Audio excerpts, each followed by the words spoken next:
Oh wait, I already done this part. Here we go. No. Quit. Yes. I didn't just quit the game, did I? Oh, I did just quit the game.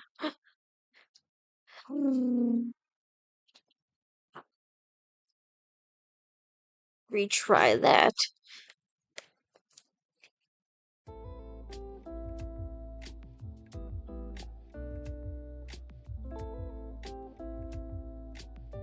Load. I get just as hammered as anyone else, but it doesn't slow me down because you're a watermelon. That seems dangerous. Yeah, it's totally is. And I get really hangover too. Go challenge those guys, I'll carry you home. Ask me again and I'll do it. You decide not to say anything like a pussed out bitch. You smile at Mel, and they smile at you. They look away and dumb their fingers on the table. Someone at another table is babbling loudly about the fuck you, election results. Everyone knows all the elections are rigged, but people still like to talk about them. They kinda are like a game show. So, what do you do for a living? In all your text message conversations with Mal, it's a little surprising that you don't know. However, with the superstorm regularly shutting down the economy, lots of people don't have steady jobs. It's something an uncomfortable subject. That's sort of complicated. I always got a few things going. I work at a bicycle corner mostly, but you know, I do some elder care on the side. I used to wait tables, but I got tired of the abuse. People are used to drone waiters. Most of them don't know how to be nice to a real person. Mel shrugs and shakes their head. They look wary, but a moment later they smile again. Why are you asking? Is this like an interview? I'm always open to new opportunities. You try not to look bewildered. I'm just kidding. Unless you were serious, then I'm serious too. I could use some extra cash. I almost forgot I could make and sell clothes. I've got this internet shop. Exactly, Zoe. I could call it a hobby, but I need the money, so I guess it's more like a job. It's a good gig because I can do it even when I'm stuck in a shelter. I wondered why you were wearing such a cute outfit. You like it? Thanks. It's always been hard to find clothes I like, so I just started making my own. You look really unique. It's obvious you don't buy it off the rack. I have to admit, I was a little worried about wearing something I made on the first date. I don't want to look like a weirdo. Then I said to hell with it and wore it anyway. I don't like buying clothes at the store. They're all made for humans. I mean, it's not like I can't wear human clothes aside from my big head. I'm a basically human size. But human clothes are for men or women. Melons are a little of both, so I want clothes that represent that. Really never thought about it like that. Most melons just wear human clothes. Yeah, that's true. A lot of melons choose a human gender. It's just easier not me though. I have to be myself. You seem so confident. I'm kind of jealous. Why is she purple? To prove you wrong, Mel. blushes so hard that her whole body turns dark. You think so? I'm just faking it, really. Don't think I've considered or anything. It's yeah, I'm okay. It's not like that. It's more like you seem fearless. I like it.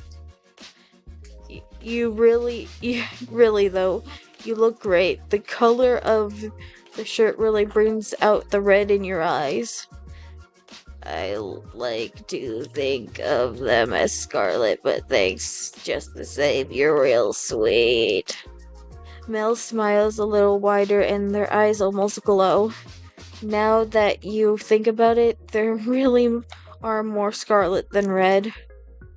With all your jobs, you probably don't have much free time for fun.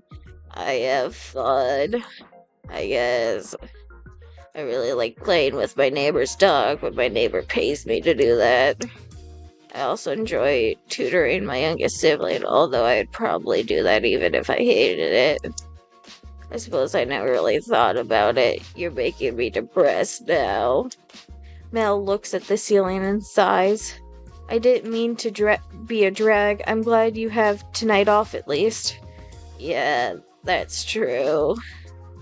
And I'm having a great time.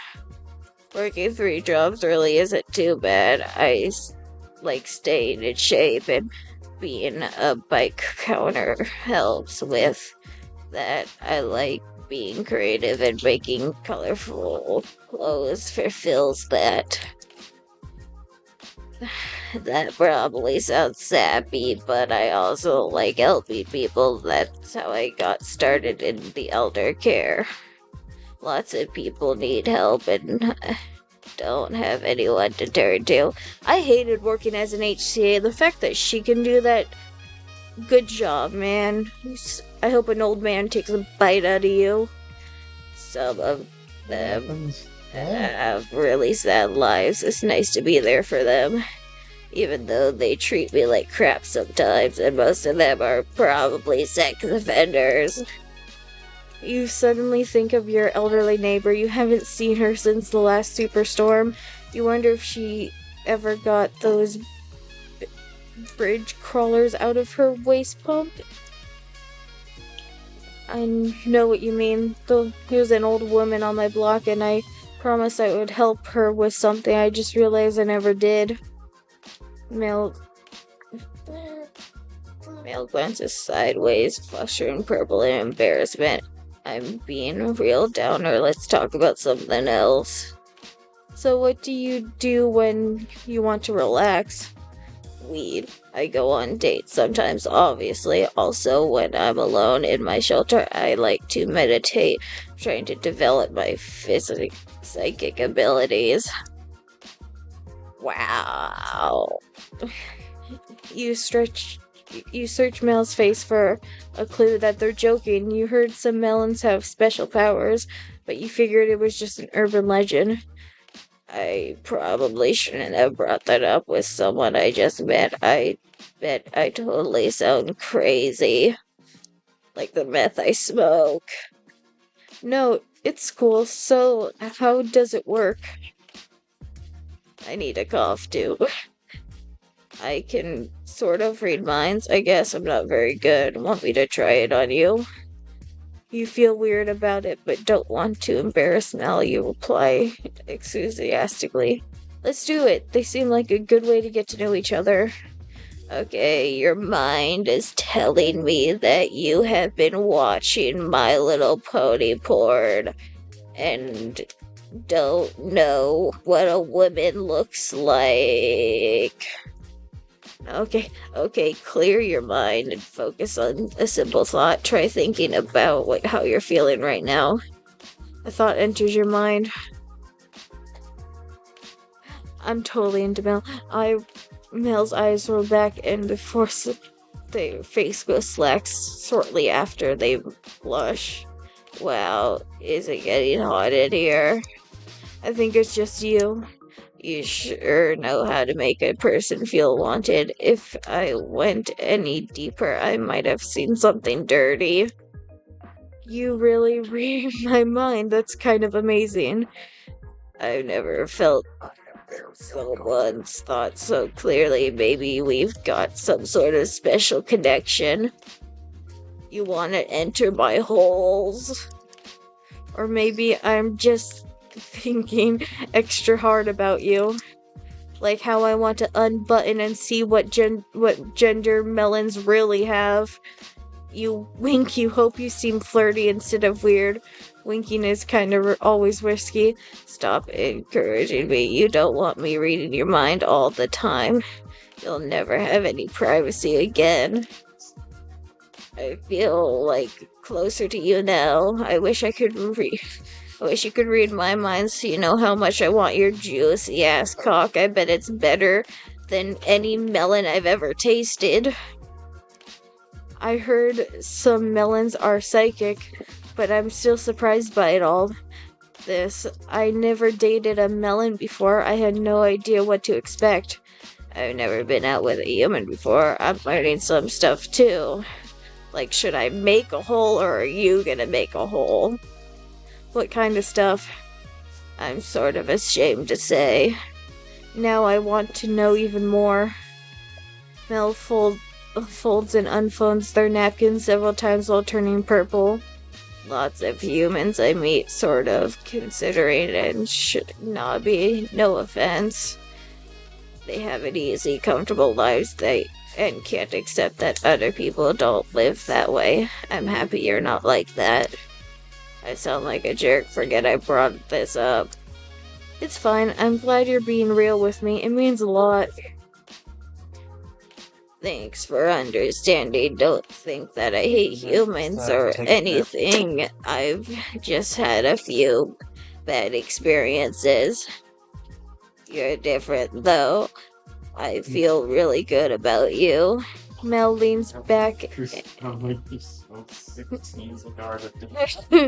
and look around the restaurant. I'm also learning that people aren't used to seeing a melon and a human together as a couple. Lots of them keep looking at us. Maybe it's 'cause I talk loudly. They're staring 'cause you're so cute. You're pretty cute too. Maybe they're staring at you. Maybe we're both cute and they're wondering if we're models or something. Next time someone looks over here, I'll ask them if they want my autograph. You should invite them to sit with us. Be careful making jokes like that. I'll do it. I love causing trouble. It will. That...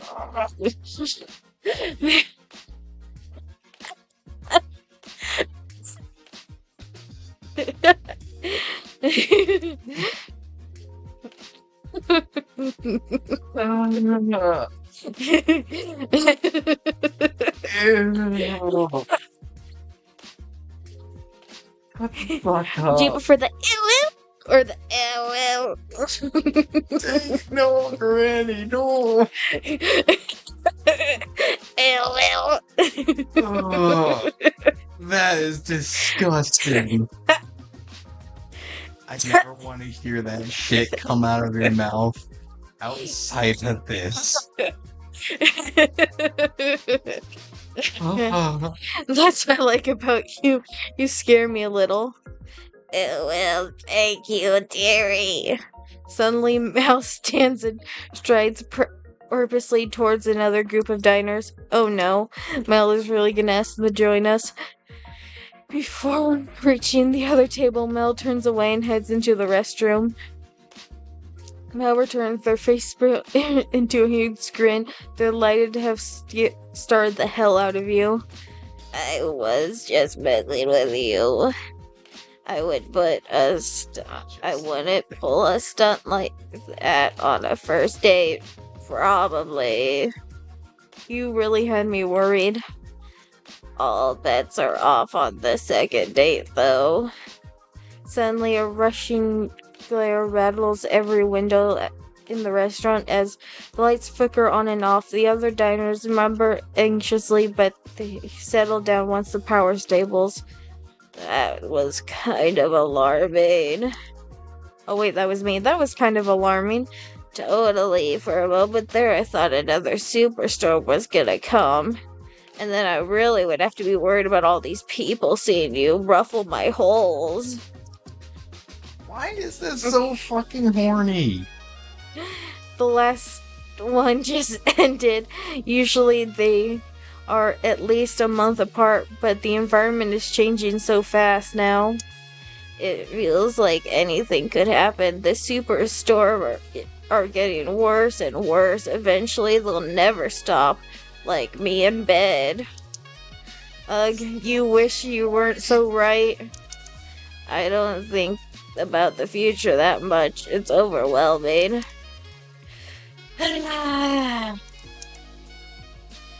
The environment is totally trashed, and no one has any clue how to fix it. Sooner or later, the economy is going to collapse, or we'll all drown in an endless storm, or some other terrible thing will happen. Okay.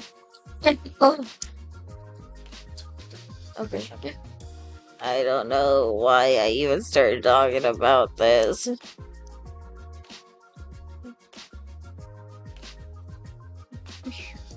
You're so right. Eventually falling apart.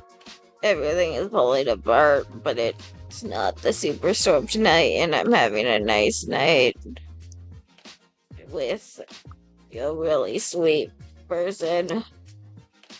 If I think about it like that, I guess I'm doing pretty good. If you think this is fun, you're in for a treat. We're just getting started. I'm ready. Who knows what will happen tomorrow? We've got to live it up tonight. Whoa. That sounds sort of self-destructive, doesn't it? Yeah, a little. I support it, though. Good. Because the vibe tonight, I'm not going to sleep until I've had at least 3 dates worth of fun. You seem like the sort of person that has at least 3 dates worth of fun all the time. I think that's the nicest thing anyone has ever said to me. Mel smiles using every part of their face. It's so huge, it's like a priority of a smile. You try to match it, but end up looking kind of deranged. Your conversation is interrupted by the waiter drone buzzing over with your food. This stuff looks awesome. Before we dig in, though, I need to establish one rule. Oh, wait. Don't stare at me while I eat. Seriously. I can understand that. Eating in front of people is kind of embarrassing. Mel seems so comfortable with themselves. You are surprised they're shy about eating. I'm not really that insecure. It's just melons eat differently than humans. Maybe you didn't know that. You raised a questioning eyebrow. Instead of teeth, we got these tendrils in our mouth. When I eat, they move around on their own. If I haven't been around a lot of melons, you might have been freaked out. There are more melons than humans in the city. I should be warning you that human teeth might freak you out. Good boy. You know, for someone who doesn't know anything about melons, you're pretty accepting. Thanks, I think. Mel smiles down at the tablecloth. You know what I mean. You nod and smile, showing your teeth. If I get anything stuck in my human teeth, you have to tell me. It's a deal. Now that's out of the way, let's eat. You and Mel start eating. After a few moments, Mel stops, dropping their fork in surprise. Their skin turns dark. They're staring at a plate of melons, mouth slightly agape. What's wrong? These aren't normal melons.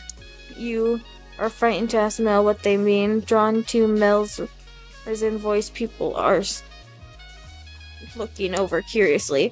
What the hell sort of place is this? These are melon pieces. The shock on Mel's face controls into sudden laughter. I'm just kidding. I really had you going, didn't I? That's kind of an asshole move. Yeah. Yeah, that's such an asshole move. The ways of people staring from nearby tables. Sorry to disturb y'all. I was just having fun. You can go back to what you're doing. The other diners look away, a few laughing, most are mumbling. Mel is delighted. I can't believe you did that. That was incredible. In a good way or a bad way? Very bad. If you're being honest, it was a little both, so you just nod instead of answering. Sorry if I embarrassed you. I'm not sure I would do it again, but I'm really sorry. You don't have to apologize. It was pretty funny, actually. Totally. You're happier now that everyone in the restaurant is no longer staring at you. You have no idea where this night it will go, but you're certain it will be wild. You and Mel continue eating and chattering. Among other things, you learn that Mel hated school but loves learning new stuff. From watching videos on the internet, they have figured out how to repair almost everything in their shelter. They also have a lot of friends, but don't seem that close with any of them. That isn't too surprising. Mel strikes you as a very independent. They talk about wanting to travel more, but not being able to afford it. Looking around, you suddenly realize that the crowded restaurant has gone quiet. You've been here for hours. The waiter drone conveniently drops a bill at your table. Mel reaches for it, but you snatch it first. Damn, I just knew you weren't going to let me pay. At least split it with me. It's my treat. Let's split. I'm not going to fight about it, but I'm definitely paying next. When it's next time, is it too soon to pick a date? What are you doing tomorrow? I know when you'll tell me. How about breakfast? Maybe I'll make it for you. What are you implying? I'm not to innocently pretend that I'm not implying anything. Okay, I'll do my best to act surprised when it happens then. Mel looks presently around the now empty restaurant. I never dreamed this date would go this well. I've dated a lot of people, but I've never felt so close to anyone so quickly. I feel like we're just moving so fast. It's a little weird, right? Maybe I should be worried. Not when the next superstorm is just around the corner. We have to make the most of the time we have. You're right. I don't know why I'm so suspicious about being happy. Meeting someone nice is hard enough already. Mel smiles, squeezing your hand in both of theirs. Thanks. I feel really better about it already. Shall we go? I'm sure the staff can't wait for us to leave. As someone who once waited tables, I can tell that you're right. Mel stands, tossing their napkin on the table. Let's be off. You and Mel leave the restaurant. It's dark, and the artificial moonlight reflecting on the smoke makes everything look shiny. Mel wraps themselves around your arm and washes your face. They are looking fondly at you, or maybe they're just having trouble seeing in the dark. Don't make me go home. The night's still long. Let's do something else. How about a walk? Sounds romantic, even if it isn't. At least it's a good experience. You and Mel set off by side. You are strolling and dust, debris, and litter everywhere from the recent superstorm. You pass some teenagers drinking and tossing chunks of concrete into the overflowed water. You pass some cops searching a motorcycle nearby. A young Melon stands fuming. Eventually, you pass through the gate of Duck Park. One has been battering from its hinges, and the construction drone is struggling to bolt it in place.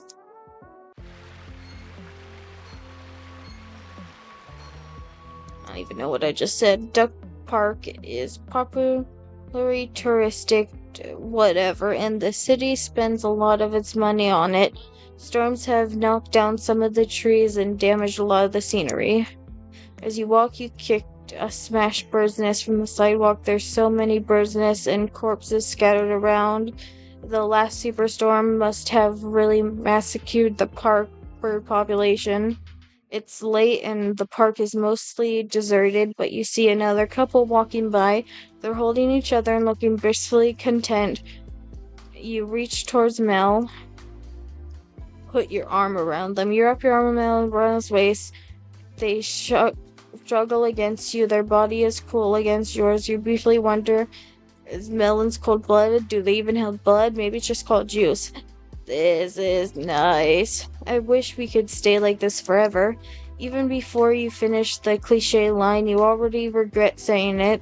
It comes out before you thought about it, though. It really feels like good, not me. I've got big plans for tonight, and none of them involve staying like this forever. What do you mean? Mel picks a button on their shirt. Maybe you can guess what I mean. Probably, but I'd rather not make a fool of myself trying. Well, stick around and I'll show you. I have to work up the nerves first. Mel presses tighter against you. You stumble over your own feet while Mel holds you. I'm not always like this. Like what? Not always this forward on affectionate. I mean, tonight it just feels right. You consider how to respond. You took so long that you didn't end up saying anything. You are actually aware of every moment of Mel's body. Their hips rub yours. Their hair drifts across your neck. Their fingers brush your side. Nothing you might say can improve this moment. You and Mel walk peacefully through the deserted park. You trip over a tree. In the brushes is crumbling a motorcycle down the storm over there.